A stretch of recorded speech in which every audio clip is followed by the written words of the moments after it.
Et ben voilà, c'était pas si compliqué finalement, c'était pas mal cet événement. Hein. Pour la première fois de l'histoire du championnat du monde de F1, on a eu un lancement conjoint, toutes les écuries, une espèce de grande cérémonie des Oscars. Alors, j'ai trouvé ça quand même pas mal. Hein. Des plus et des moins, on va en discuter rapidement. Ensuite, on va faire le tour des livrets qui nous ont été présentés. Let's go.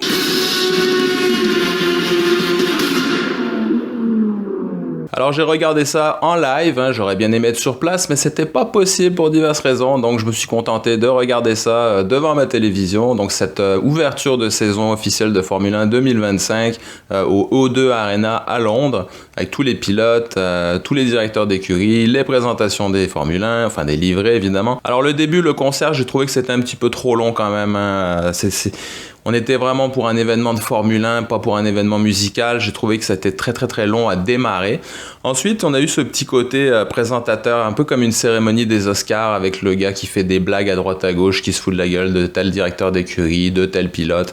Bon, des fois c'était un peu de mauvais goût, des fois c'était drôle, je comprends un petit peu le truc, mais bon, c'était moyen. Et après ça, ça a parti là vraiment, les 10 écuries, l'une après l'autre, avec quelques petites pauses. En général, c'était vraiment un format très standard pour toutes les écuries, une petite vidéo de présentation.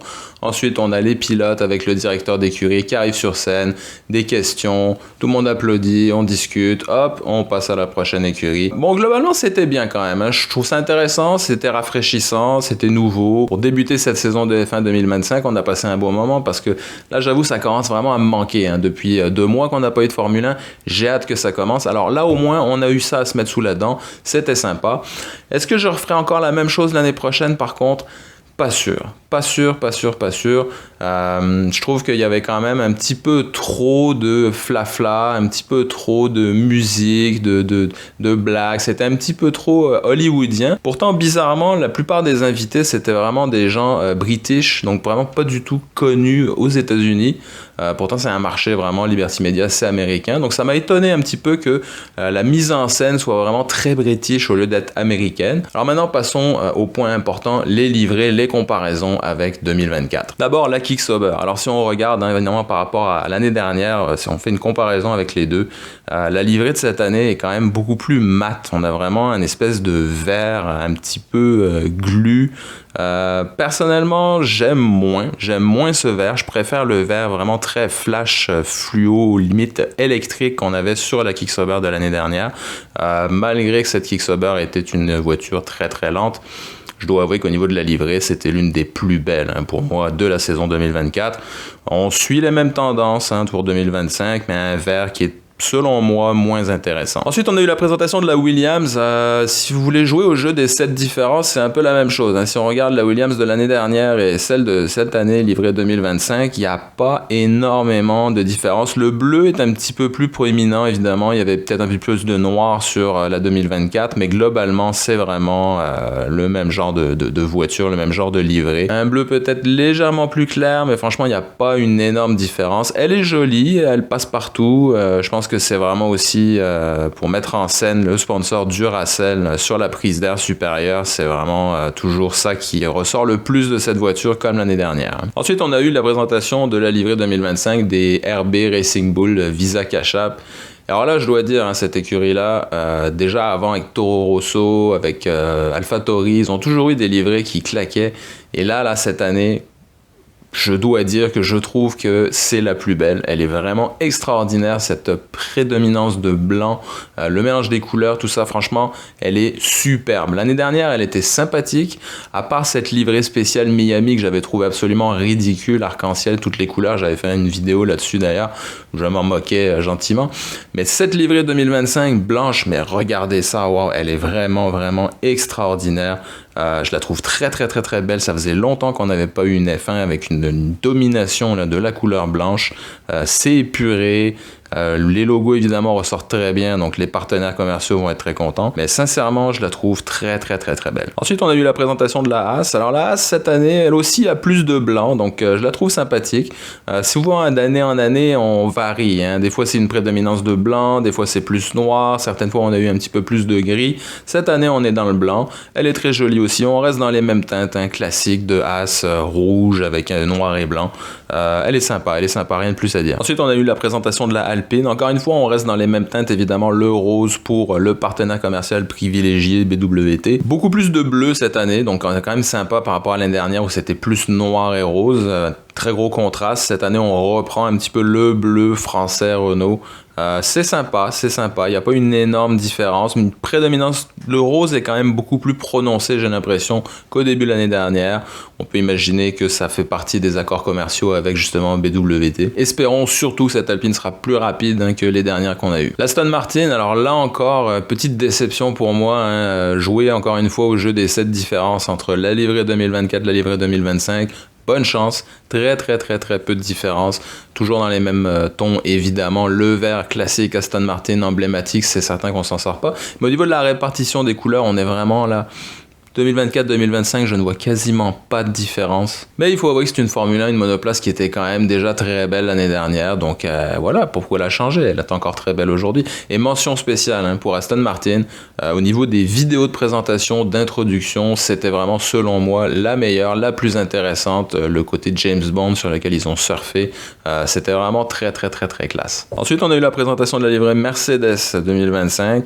Très réussi à mon avis, très joli. Encore une fois, on tombe dans les mêmes teintes avec ce vert noir, gris, argenté. Mais cette année, vraiment, l'argenté est quand même revenu, beaucoup plus prononcé, comme on peut le voir, sur les côtés de la voiture. Il y avait plus de noir l'année dernière. Alors j'imagine qu'avec le départ de Lewis Hamilton, avant on appelait ça vraiment tout le temps les flèches d'argent, c'est devenu des flèches noires au cours des dernières années. Avec le départ d'Hamilton, j'imagine qu'on reprend un petit peu l'argent. Je serais pas étonné que pour la livrée 2026, on ait une Mercedes qui revienne aux sources, qui soit vraiment beaucoup plus gris argenté avec moins de noir qu'on a eu dans les dernières années. Ensuite, on a eu la Red Bull qui a été présentée. Alors là encore, comme Aston Martin et Williams, très peu de différence. On reste encore vraiment dans les mêmes teintes, les mêmes répartitions de couleurs. C'est difficile vraiment de voir un développement à ce niveau-là. Alors là, c'est peut-être les jeux de lumière qui vont faire un petit peu la différence parce que c'est sûr qu'avec les projecteurs sur la scène, les flashs, on voit pas forcément un bon rendu comme on a pu voir en piste avec la lumière du soleil.